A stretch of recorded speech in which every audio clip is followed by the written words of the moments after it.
ಇನ್ನು notorious rowdy Shabbir ಕೊಲೆ ಪ್ರಕರಣಕ್ಕೆ ಸಂಬಂಧಪಟ್ಟಂತೆ ಕೊಲೆ ಪ್ರಕರಣದಲ್ಲಿ 8 ಆರೋಪಿಗಳನ್ನು ಬಂಧಿಸಲಾಗಿದೆ. ವಿಚಾರಣೆ ವೇಳೆ ಹಲವು ಸ್ಫೋಟಕ ವಿಚಾರಗಳು ಬಯಲಾಗಿದೆ. ಏರಿಯಾದಲ್ಲಿ ಹವಾ ಮೇಂಟೈನ್ ಮಾಡೋದಕ್ಕೆ ಈ ಒಂದು ಕೊಲೆಯನ್ನ ಮಾಡಿರುವಂಥದ್ದು.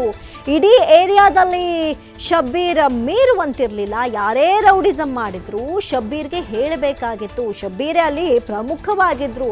ಹೇಳದೆ ಹಫ್ತಾ ವಸೂಲಿ ಸೆಟಲ್ಮೆಂಟ್ ಮಾಡಿದ್ರೆ ಈ ಶಬ್ಬೀರ್ ಗರಂ ಆಗ್ಬಿಡ್ತಿದ್ದ. ಕೂಡಲೇ ಅವರನ್ನ ಕರೆಸಿ ಬೆದರಿಕೆ ಹಾಕಿ ಹಲ್ಲೆ ಮಾಡ್ತಾ ಇದ್ದ. ಸುಮಾರು 10ರಿಂದ 15 ಜನ ಶಬ್ಬೀರ್ನಿಂದ ಹಲ್ಲೆಗೊಳಗಾಗಿದ್ರು. ಈ ಸೇಡನ್ನೆಲ್ಲ ಇಟ್ಕೊಂಡು ಕೊನೆಗೆ ಈ ರೌಡಿ ಶೀಟರ್ ಶಬ್ಬೀರನ್ನ ಕೂಡ ಕೊಲೆಯನ್ನ ಮಾಡಲಾಗಿತ್ತು. ಹೀಗಾಗಿ ಕೊಲೆ ಮಾಡೋದಕ್ಕೆ ಆರೋಪಿಗಳು ಸ್ಕೆಚ್ ಅನ್ನ ಹಾಕೊಂಡಿದ್ರು. ಅದರಲ್ಲೂ ಗಮನಿಸೋದಾದ್ರೆ ಈತನೇ ಏರಿಯಾದಲ್ಲಿ ಮುಂದೆ ಇರಬೇಕಿತ್ತು. ಈತನನ್ನ ಯಾರಾದ್ರೂ ಬೀಟ್ ಮಾಡಿ ಮುಂದಕ್ಕೆ ಹೋಗ್ತಾರೆ ಅನ್ನುವಂತಿದ್ರೆ ಅವ್ರನ್ನ ಕರೆಸಿ ಹಲ್ಲೆ ಮಾಡ್ತಿದ್ದ, ಬೆದರಿಕೆ ಹಾಕ್ತಾ ಇದ್ದ, ಇನ್ನು ಅವಾಚ್ಯ ಪದಗಳಿಂದ ನಿಂದಿಸ್ತಾ ಇದ್ದ. ಹಾಗಾಗಿ ಈತನಿಗೆ ಸ್ಕೆಚ್ ಹಾಕಿ ಈ ರೀತಿಯಾಗಿ ಮಾಡಿದ್ದಾರೆ.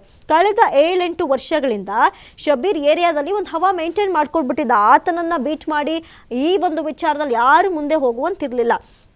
ಅದರಲ್ಲೂ ಗಮನಿಸೋದಾದರೆ ಈ ಒಂದು ಹಫ್ತಾ ವಸೂಲಿ ಆಗಿರ್ಬೋದು, ಹಲವು ಸೆಟಲ್ಮೆಂಟ್ಗಳ ಕೆಲಸಗಳಲ್ಲಿ ಬೇರೆ ಯಾರಾದರೂ ಮಾಡಿಬಿಟ್ಟಿದ್ರೆ ಈತ ಗರಂ ಆಗ್ಬಿಡ್ತಿದ್ದ. ಕೂಡಲೇ ಅವರನ್ನು ಕರೆಸಿ ಬೆದರಿಕೆ ಹಾಕ್ತಾ ಇದ್ದ, ಜೊತೆಗೆ ಆವಾಜ್ ಹಾಕ್ತಾ ಇದ್ದ, ಹಲ್ಲೆ ಮಾಡ್ತಾ ಇದ್ದ. ಹಾಗಾಗಿ ಒಂದು 10ರಿಂದ 15 ಜನ ಈತನಿಂದ ಹಲ್ಲೆಗೊಳಗಾಗ್ಬಿಟ್ಟಿದ್ರು. ನೋಡಿ, ಶಬ್ಬೀರ್ ಇದ್ರೆ ನಮ್ಮ ವ್ಯವಹಾರಗಳು ನಡೆಯಲ್ಲ. ಹೀಗಾಗಿ ಕೊಲೆ ಮಾಡೋದಕ್ಕೆ ಆರೋಪಿಗಳು ಸ್ಕೆಚನ್ನು ಹಾಕ್ಕೊಂಡಿದ್ರು. ಆತ ಇರೋವರೆಗೂ ನಾವು ಮುಂದೆ ಹೋಗೋಕ್ಕಾಗೋದಿಲ್ಲ.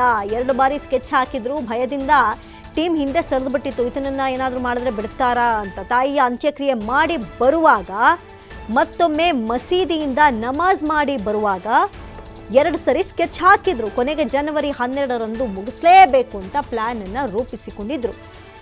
ರಾತ್ರಿ 10:30ರ ಸರಿಸುಮಾರಿಗೆ ಮಂಗಮ್ಮನ ಪಾಳ್ಯದಲ್ಲಿ ಕೊಲೆಯನ್ನು ಮಾಡಲಾಗಿತ್ತು. ಆಟೋದಲ್ಲಿ ಬರ್ತಾ ಇದ್ದಂಥ ಶಬ್ಬೀರ್ನ ಇದೇ ಬೆಸ್ಟ್ ಸಮಯ ಅಂತ ಹೇಳಿ ಕೊಲೆ ಮಾಡಲಾಗಿತ್ತು. ಅದರಲ್ಲೂ ಗಮನಿಸೋದಾದರೆ ಪೊಲೀಸ್ ಸ್ಟೇಷನ್ ಕೂಡ ಕೇವಲ ಕೂಗಳತೆ ದೂರದಲ್ಲಿತ್ತು. ಜನ ಓಡಾಡ್ತಾ ಇದ್ದಂತಹ ಜಾಗ. ಅದನ್ನು ಮೀರಿ ಆತನನ್ನು ಕೊಲೆಗೈಯಲಾಗಿತ್ತು. ಆಟೋದಲ್ಲಿ ಬರ್ತಾ ಇದ್ದ ಶಬ್ಬೀರ್ನನ್ನ ಮನಸ್ಸೋ ಇಚ್ಛೆ ಕೊಚ್ಚಿ ಕೊಲೆ ಮಾಡಿದ್ರು. ಈ ಹಿಂದೆ ಕೂಡ 2 ಟೈಮ್ ಸ್ಕೆಚ್ ಹಾಕಿದ್ರಂತೆ. ಇದು ಆರೋಪಿಗಳೇ ಬಾಯ್ಬಿಟ್ಟಿರುವಂಥ ಮಾತು.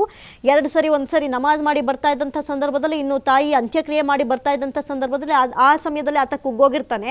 ಏನು ಬೇಕಾದರೂ ಮಾಡ್ಬೋದು ಅಂತ ಸ್ಕೆಚ್ ಹಾಕಿದ್ರು. ಆದರೂ ಕೂಡ ಯಾಕೆ ಬೇಕು ಅಂತ ಹಿಂದೇಟ್ ಹಾಕಿದ್ರು. ಆದರೆ 3ನೇ ಸರಿ ಮಿಸ್ ಇಲ್ದಂತೆ ಆತನನ್ನು ಕೊಚ್ಚಿ ಕೊಲೆ ಮಾಡಿಬಿಟ್ಟಿದ್ರು. ಪ್ರಕರಣ ಸಂಬಂಧ ಇದೀಗ ಉಮ್ರಾಜ್, ನದೀಮ್, ಸೈಯದ್ ಖಾಸಿಂ, ಸಲ್ಮಾನ್ ಖಾನ್, ಸೈಯದ್ ಸಿದ್ದಿಕ್, ಮೊಹಮ್ಮದ್ ಅಲಿ ಸೇರಿದಂತೆ ಸೈಯದ್ ಇಸ್ಮಾಯಿಲ್ ಹಾಗೂ ನೂರುಲ್ಲಾ ಬಂಧಿತ ಆರೋಪಿಗಳಾಗಿದ್ದಾರೆ. ಪೊಲೀಸರ ಮಿಂಚಿನ ಕಾರ್ಯಾಚರಣೆ ವೇಳೆ ಈ ಆರೋಪಿಗಳನ್ನು ಬಂಧಿಸಲಾಗಿದೆ. ಬಂಡೆಪಾಳ್ಯ ಪೊಲೀಸರಿಂದ ಆರೋಪಿಗಳನ್ನು ಹೆಚ್ಚಾಗಿ ವಿಚಾರಣೆ ನಡೆಸಲಾಗ್ತಾ ಇದೆ. ಇನ್ನು ಇವರೇನು ಯಾವುದೋ ಒಂದು ಒಳ್ಳೆ ಕೆಲಸಕ್ಕಲ್ಲ, ಇವ್ರು ಮಾಡುವಂಥ ಕೆಟ್ಟ ಕೆಲಸಕ್ಕೆ, ಆತ ಮಾಡುವಂಥ ಕೆಟ್ಟ ಕೆಲಸಕ್ಕೆ ಇವನು ನಮ್ಗಿಂತ ಮುಂದೆ ಹೋಗ್ಬಿಡ್ತಾನೆ ಅನ್ನುವಂಥ ಭಯದಲ್ಲಿ ಈ ರೀತಿಯಾಗಿ ಮಾಡಿಕೊಂಡಿದ್ದಾರೆ.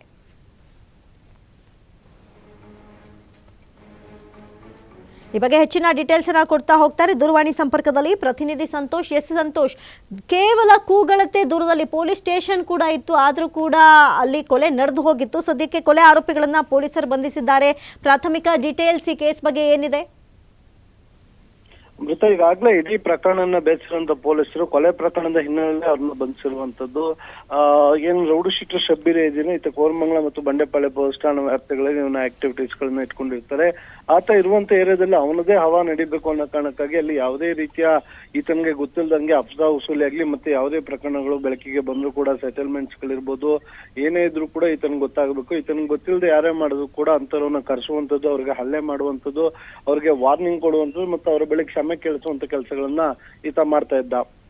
ಹೀಗೆ ಏನಿಲ್ಲ ಅಂದ್ರೆ ಸುಮಾರು ಒಂದು 10ರಿಂದ 15 ಜನಕ್ಕೆ ಈತ ಕರೆಸಿ ಹಲ್ಲೆ ಮಾಡಿರುವಂತ ಇನ್ಸಿಡೆಂಟ್ ಗಳು ಬೆಳಕಿಗೆ ಬಂದಿದ್ರು. ಹೀಗಾಗಿ ಈತನನ್ನು ಹೇಗೆ ಬಿಟ್ರೆ ಮುಂದಿನ ದಿನಗಳಲ್ಲಿ ನಾವಿಲ್ಲಿ ಹೋರಾಟವನ್ನು ಮಾಡ್ಲಿಕ್ಕಾಗಲ್ಲ. ಈತನಿಗೆ ಸ್ಕೆಚ್ ಹಾಕಿ ಈತನ ಹತ್ಯೆ ಮಾಡ್ಲೇಬೇಕು ಅಂತ ಪ್ಲಾನ್ ಅನ್ನ ಮಾಡ್ಕೊಂಡಿರ್ತಾರೆ. ಹೀಗಾಗಿ 8 ಜನರ ತಂಡ ಎಲ್ಲಾ ರೀತಿಯ ಪ್ಲಾನ್ ಅನ್ನ ಮಾಡ್ಕೊಳ್ಳುತ್ತೆ. 2 ಬಾರಿ ಏನು ಸ್ಕೆಚ್ ಅನ್ನ ಹಾಕಿ 2 ಬಾರಿ ಹಿಂದೇಟನ್ನ ಹಾಕಿರ್ತಾರೆ. ಯಾಕಂತ ಹೇಳಿದ್ರೆ ಆತ ಎಷ್ಟು ಮಟ್ಟಿಗೆ ನಟೋರಿಯಸ್ ಇದ್ದ ಅಂದ್ರೆ ಆತ ಎಲ್ಲಿ ಯಾವುದೇ ಜಾಗಕ್ಕೆ ಡೀಲ್ಗಳಿಗೆ ವ್ಯವಹಾರಗಳಿಗೆ ಹೋದ್ರೆ 5 ನಿಮಿಷದ ಮೇಲೆ ಆ ಜಾಗದಲ್ಲೇ ಕೂಡ ಆತ ಇರ್ತಾ ಇಲ್ಲ. ಯಾಕಂತ ಹೇಳಿದ್ರೆ ಯಾವ ಸಂದರ್ಭದಲ್ಲೂ ಬೇಕಾದ್ರೆ ದುಶ್ಮನ್ಗಳು ಬಂದು ಅಟ್ಯಾಕ್ ಮಾಡಬಹುದು, ತನ್ನ ಹತ್ಯೆಯನ್ನ ಮಾಡಬಹುದು ಅನ್ನೋ ಕಾರಣಕ್ಕಾಗಿ ಆತ ಆ ಸ್ಥಳದಲ್ಲೇ ಇರ್ತಿದ್ದಿಲ್ಲ, ಅಲ್ಲಿಂದ ಎಸ್ಕೇಪ್ ಆಗ್ತಾ ಇದ್ದ.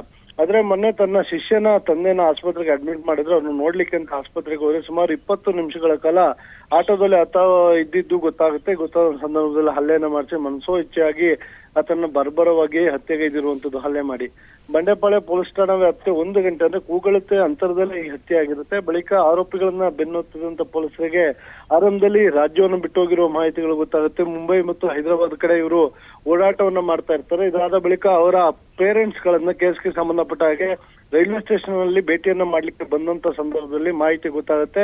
ಈ ಮಾಹಿತಿಯನ್ನ ಆಧಾರ ಇಟ್ಕೊಂಡು ಪೊಲೀಸರು ಸದ್ಯ 8 ಜನ ಆರೋಪಿಗಳನ್ನ ಬಂಧಿಸಿ ಜೈಲಿಗೆ ಕಳಿಸಿರುವಂತದ್ದು. ಅದ್ರ ಜೊತೆಗೆ ಇಡೀ ಪ್ರಕರಣದಲ್ಲಿ ಇದರ ಹಿಂದೆ ಯಾರಾದ್ರೂ ಕೈವಾಡ ಇದೆಯಾ ಅಂತ ಹೇಳಿ ಕೂಡ ತನಿಖೆ ನಡೆಸ್ತಾ ಇರುವಂತದ್ದು. ಈಗ ಇಡೀ ಪ್ರಕರಣದಲ್ಲಿ ನೋಡೋದಾದ್ರೆ ಕೇವಲ ಏರಿಯಾದಲ್ಲಿ ಹವಾ ಮೇಂಟೈನ್ ಮಾಡ್ಲಿಕ್ಕೆ ಹಳೆ ದ್ವೇಷದ ಹಿನ್ನೆಲೆ ಹತ್ಯೆ ನಡೆದಿರುವಂತದ್ದು ಪೊಲೀಸರ ತನಿಖೆಯಿಂದ ಸದ್ಯ ಬಯಲಾಗಿರುವಂತದ್ದು. ಅಮೃತ. ಥ್ಯಾಂಕ್ ಯು ಸಂತೋಷ್ ಪಟೇಲ್ ತಮ್ಮೆಲ್ಲ ಮಾಹಿತಿಗಾಗಿ.